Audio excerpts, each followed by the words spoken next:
Right, good day to all the viewers. I'm here today with my friend Dr. Saul Zadka, or Shaul, I should call you.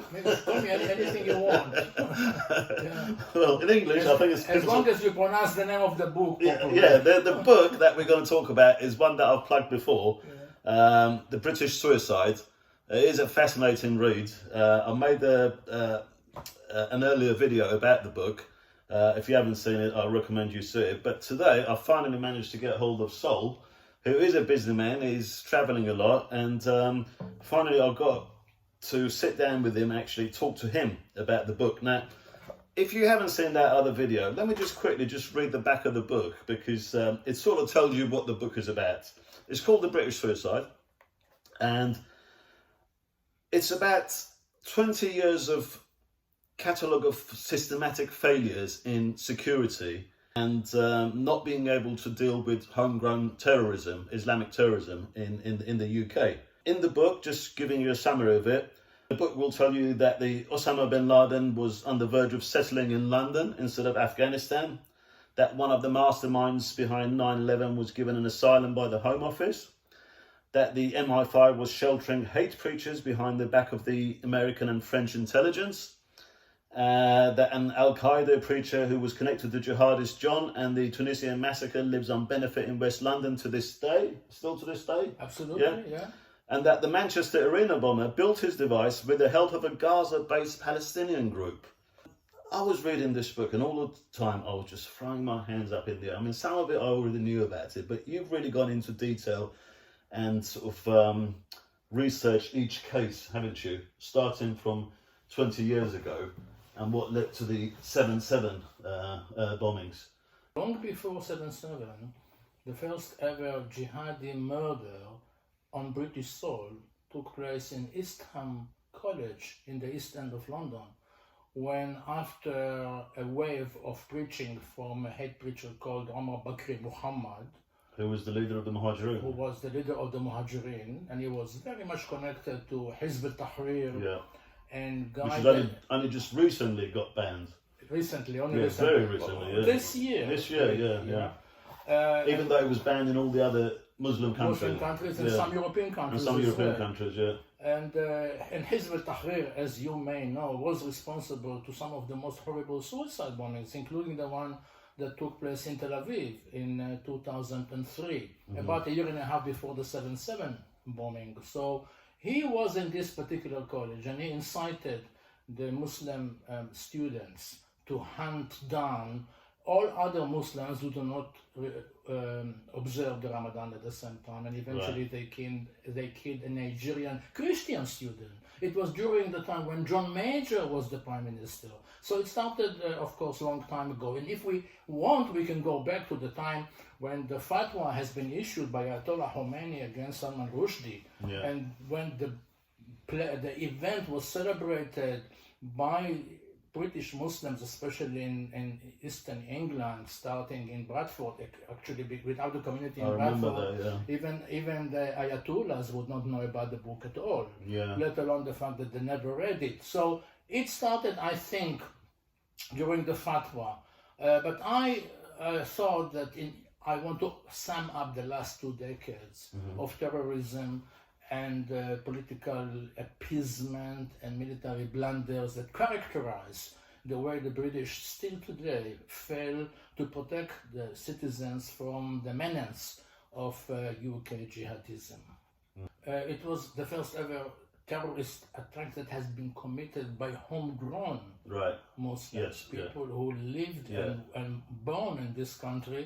Who should have been loyal to this country. Exactly, most of them of Pakistani background. And it came about after the war in Iraq, in which Britain took an active participation. And they thought that this would be an excuse for them to commit acts of atrocities against fellow British. And this is what gave them the excuse to date. But I think that the ground was fertile even before the invasion of Iraq in order to commit such attacks, because jihadism in the shape of university campuses, cells, or in the shape of hate preaching in mosques have started long before the British participation in the invasion of Iraq. So this would have happened, in my opinion, sooner or later. And I also found out that there is a link between the double suicide bombing in Tel Aviv outside the pub Mike's Place in 2003 and the 7/7 bombing, because the mastermind of this bombing in London was in Israel. And Gaza. That's it. He did a recce on the location in which sooner or later terrorists would attack Israel. And it's funny that while we are talking about the fact that Hamas supporters in the streets of London, with the involvement of Iranian agents, give us a reminder of how dangerous jihad could be in this country. This particular suicide bombing in Tel Aviv 21 years ago has been made by British suicide bombers, the first British suicide on behalf of Hamas. Hamas was the one who commissioned them to attack people And trained them. outside, and trained them as well. And this was in Gaza. It was at that time quite easy to go into Gaza if you had the British passport. They took advantage of it, and eventually, after they got the explosives from the Hamas people in Gaza, they managed to blow themselves outside the pub. And that attack could have even resulted in more casualties had it not been for the bravery and courage of that security man at the nightclub, who sensed there was something wrong, and he really sacrificed his life to avoid larger carnage and deaths. Yeah, a security guard, his name was Avi Tabib, who for some reasons suspected those two people who came over. This was after the would-be suicide bombers went through the process of purifying themselves in a nearby hotel.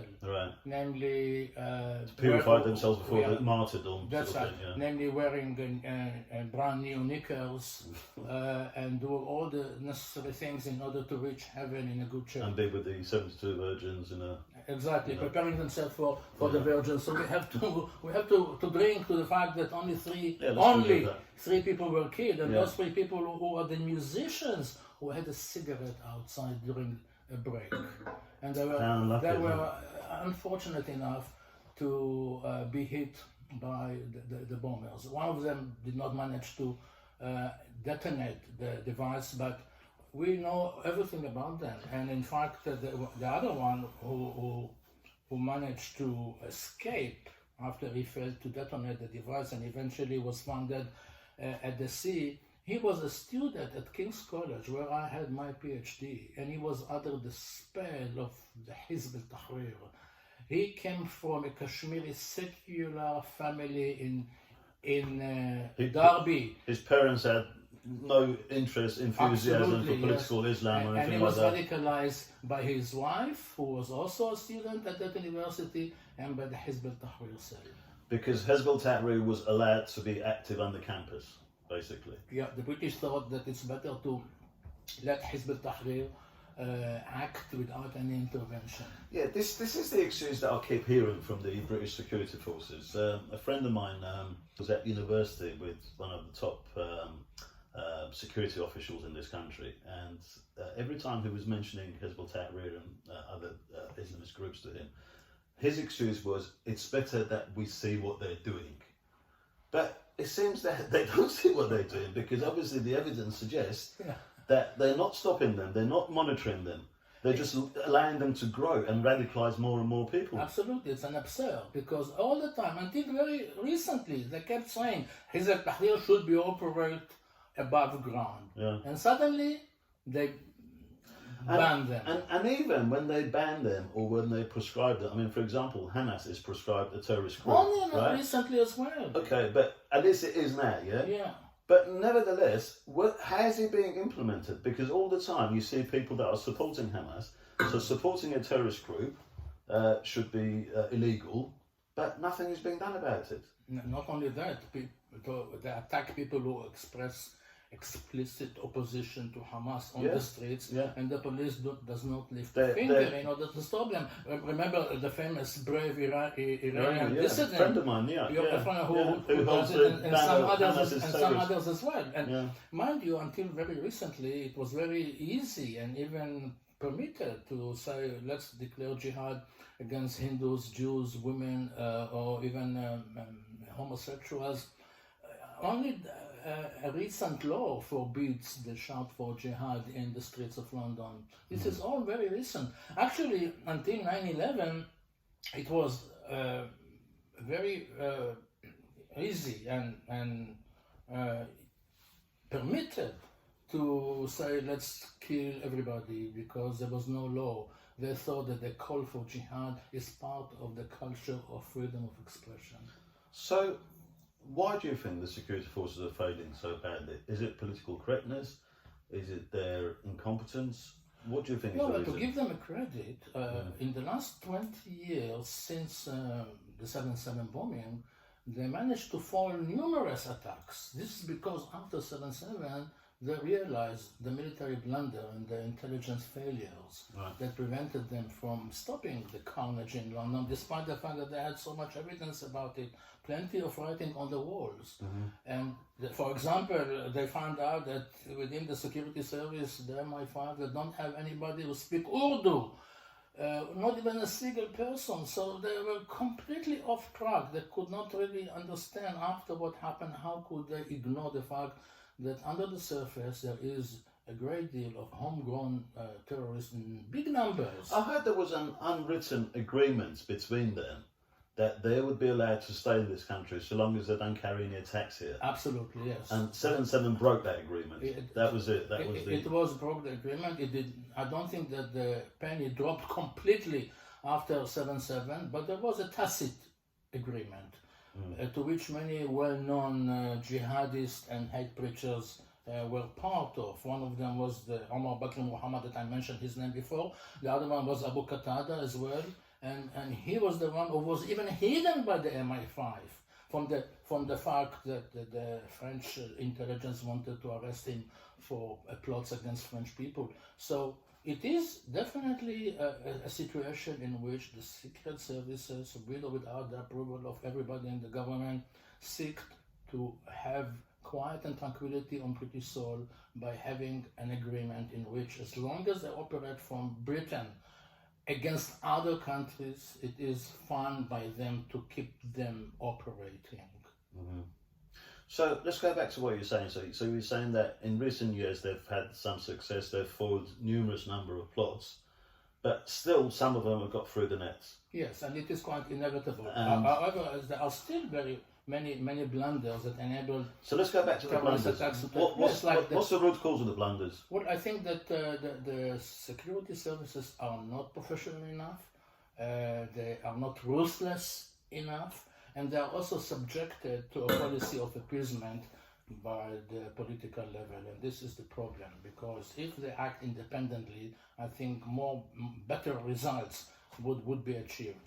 When you wrote this book, did you talk to anyone from the security services? Unofficially, yes, and many of them, a handful of them, retired. Of course, nobody who holds office would have spoken to me, and it is quite obvious that there was a frustration among them that with the political establishment. Exactly, that are not able to reach what they would. And I think there was a confrontation and constant friction between the governments under the Labour or the Conservatives. 7/7 happened under the time under Tony Blair, and this is something that we sense all the time, that the MI5 does not get all the political backing for the preemptive attacks against others. We can see also that in England, enclaves of Islamism and jihadism, mostly dominated by the Muslim Brotherhood, also not proscribed.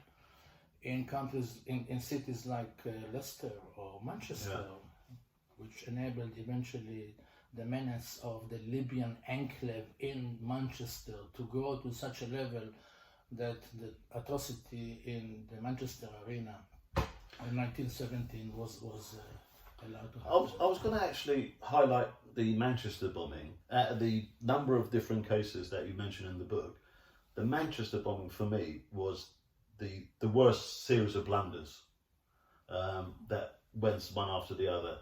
Do you want to just go through that and say how bad it was, from not being able to foil the plot to when it came to rescue and emergency services, trying to rescue the wounded. The Manchester massacre was unforgivable because it could have been prevented so easily. Definitely, yeah. First, because the bomber had 1 year to prepare the bomb. He did not hide his intention from his colleagues. Even the mosque was complaining to the police, saying that this guy is, watch out, this guy is too extreme. And his family. But the mosque itself was also very radical. But I'm saying even the radical mosque found him too radical. And they were telling the police and nothing was happening. And they were complaining not only about... It was even hanging an ISIS flag from his window. Yes. Yeah. So what more do you want? He did not hide his hostility to the British people, and also his father and his mother, as well as his brother who is now in jail, and the other brother who ran away afterwards. The entire family was allowed to operate. And we talked before about policy of political appeasement. How this family was allowed to flourish in Manchester alongside so many other Libyan families? Because they were seen by the authorities, either the MI5 or the MI6 or the police or the British government, as instrumental in bringing down Gaddafi in Tripoli. For them, that was a priority. Exactly. Why? Because they had to settle accounts with Gaddafi over the Lockerbie bombing of the Pan Am flight and over the fact that Gaddafi for many, many years assisted the IRA in obtaining Semtex explosives that were used to kill British soldiers in Northern Ireland. So they had a long account to settle with Gaddafi, and for them, the opposition to Gaddafi was seen for them, as far as they are concerned, as a positive force. That's why they allowed so many of them to come to Libya. There's a pattern there, isn't there? Because most of these jihadis that are allowed to come to this country have been kicked out of the Islamic countries, out of Muslim countries.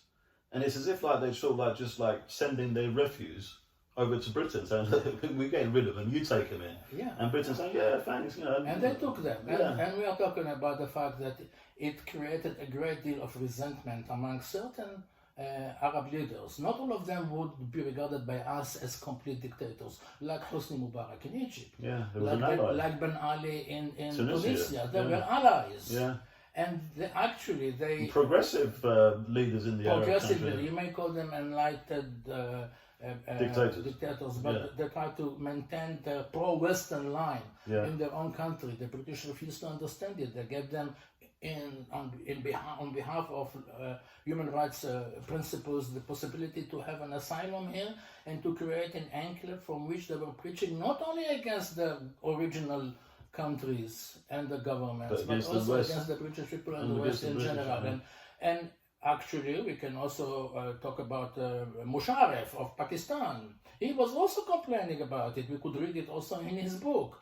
Musharraf in Pakistan, Mubarak in Egypt, Ben Ali in Tunisia. They were complaining all the time about the fact that Britain gave them a platform to incite against the people and against themselves by using all kind of media facilities, including television and the internet later on. And Mubarak said not once but even twice, as far as I remember, we pleaded with the British not to do that.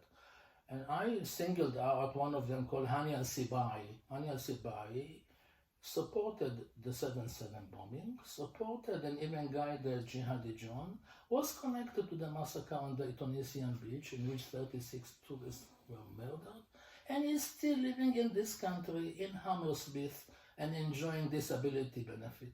Why? Because the system is completely mad. And by the way, I emphasize this guy in particular, despite the fact that there are so many of them like him, because I pursued his case. I wrote to his local MP in Hammersmith, West London. Who was the MP? His name is Andy Slaughter, Labour MP. He's still there, of course. He wrote to the Minister of Security at the time. The Minister of Security sent him a letter asking to convey the following message to me. We cannot send him back to Egypt because of a fear that he might be tortured. So he was saved by the clutches of the Mubarak regime, but in the process, many innocent British lives were lost. Is that logical? Is that sane? not at all, and it's just wrong priorities. Yeah, hence the birth of this book. So, tell me more about the security failures in the Manchester Arena bombing. So after everything has been allowed to happen, because the police did not want to touch the bomber, and I also mentioned the fact that twice he was allowed to visit a fellow jihadist in prison. Oh, God. And this prisoner, Libyan himself, also gave him the instructions, because he was jailed for inciting and plotting. So one can say, how can you write such a book without being damaged by frustration and heartache? Because dealing with such a subject can make you completely insane, because you all the time keep pulling your hair and said, how could this happen? And I'm sure it happens to you as well when you relate to the activities of the Iranian agents in Britain.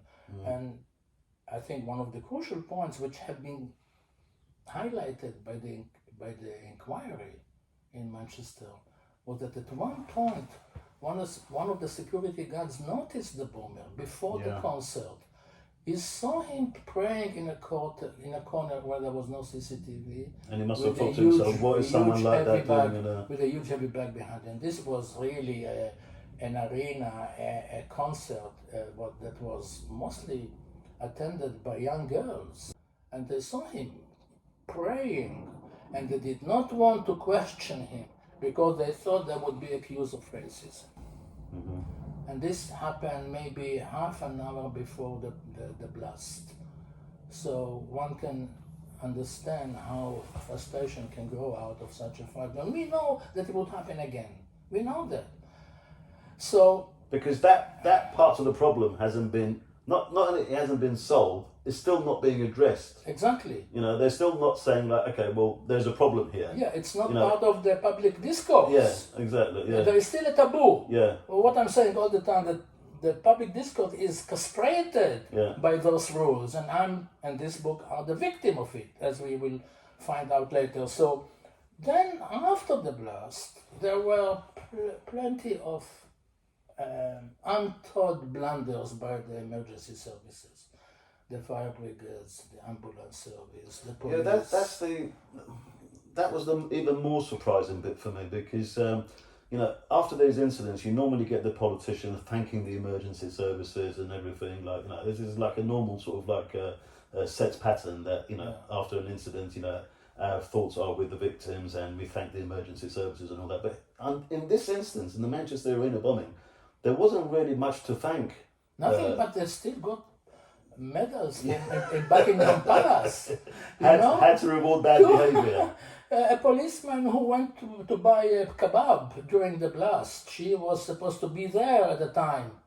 She was absent from the arena for 2 hours, and she did not have the shame to go to Buckingham Palace and receive the medal, because wrongly they thought that she committed an act of heroism because she was the first one on the scene after the explosion. Yeah. So this is just one example. So this is the first kebab medal. Right?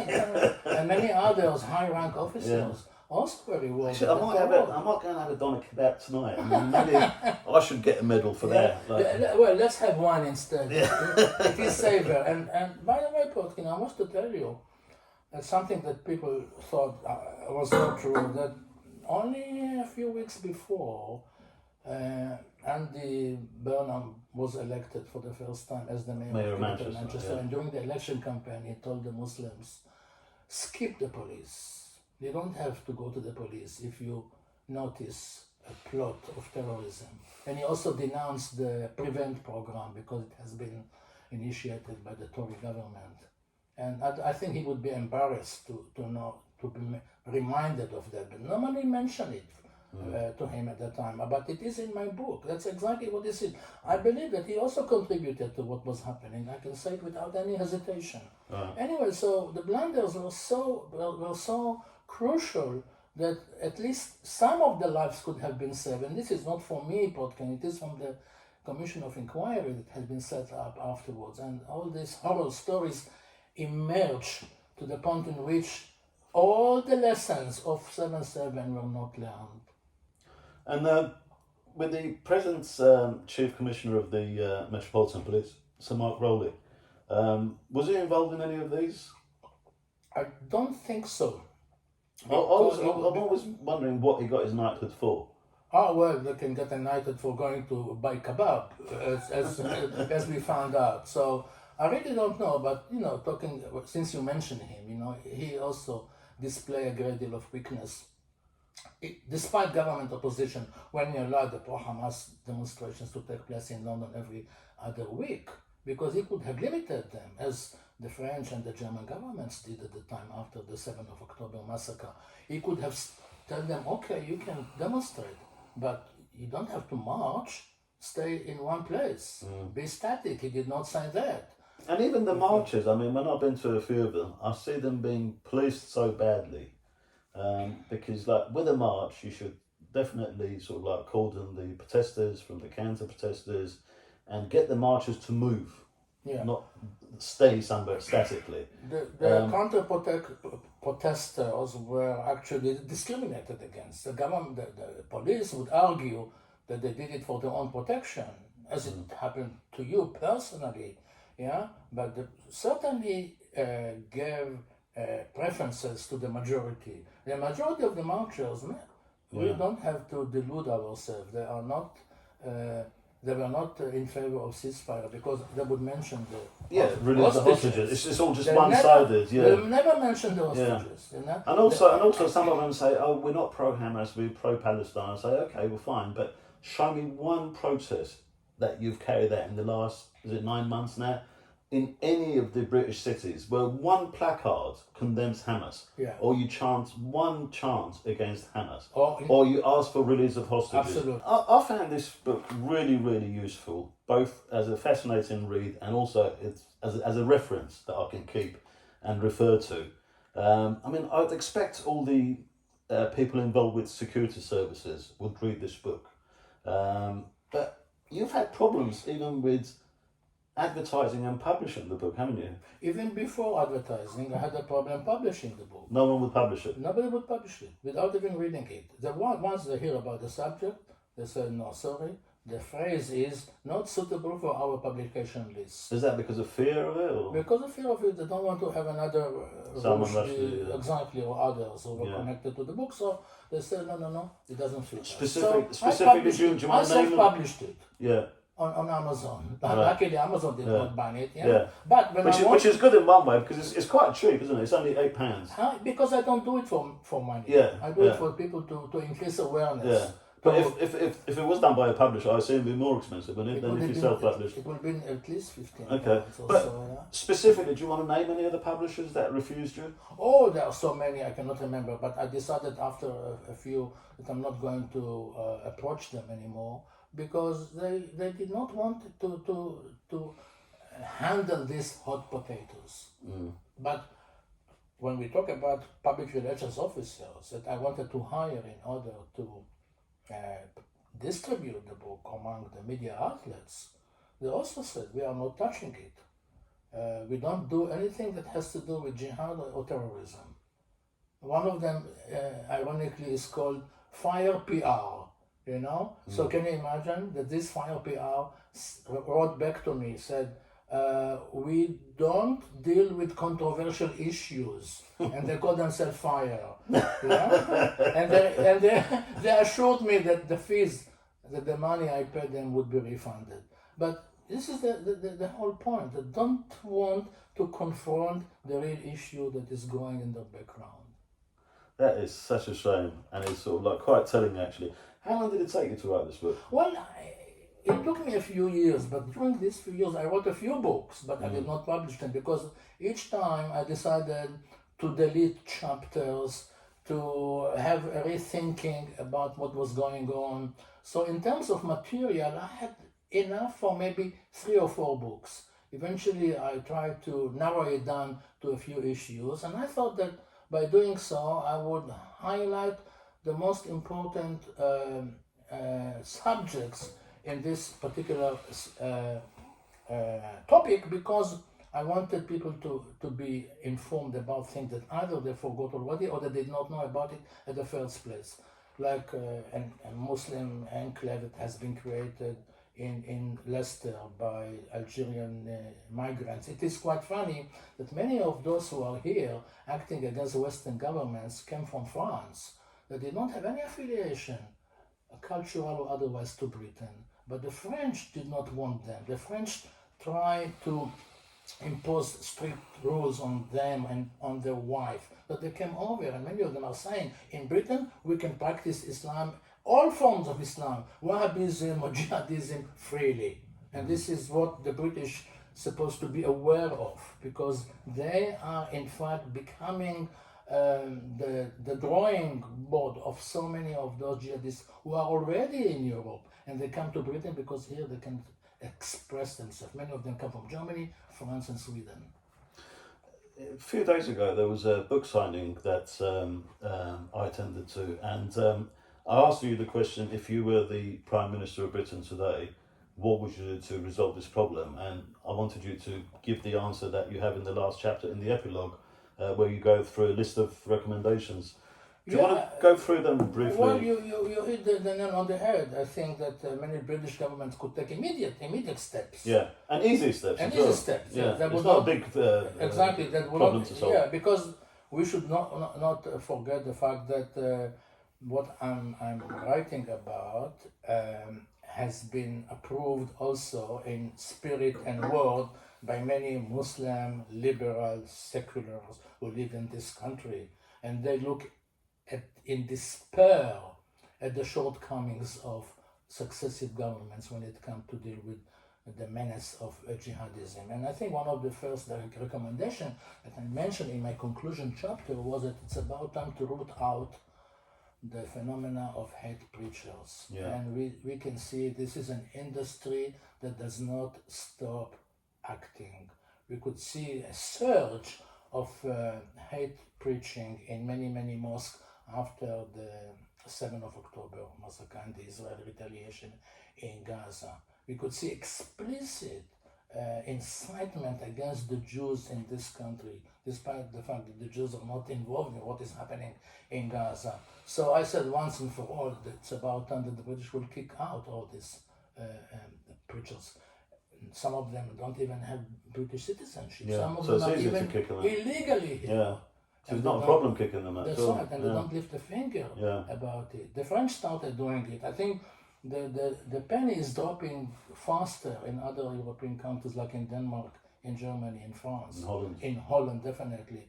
And in Holland, we saw the product of the resentment against what was happening and in East Europe, where they've had the experience of communism, they understand the dangers of totalitarianism. They're already well against sort of like importing these people. The Muslim mayor of Rotterdam was at pain to tell the Dutch government, you have to kick these people back to Morocco, because he understood that it jeopardizes also his own position. Exactly. The community of the moderates, the liberals, and taints the religion that he's trying to preach. That's right. So of course, the first step would be to get rid of these preachers of hate. Something that I haven't told you actually. You said about all the problems you had with publishing and everything.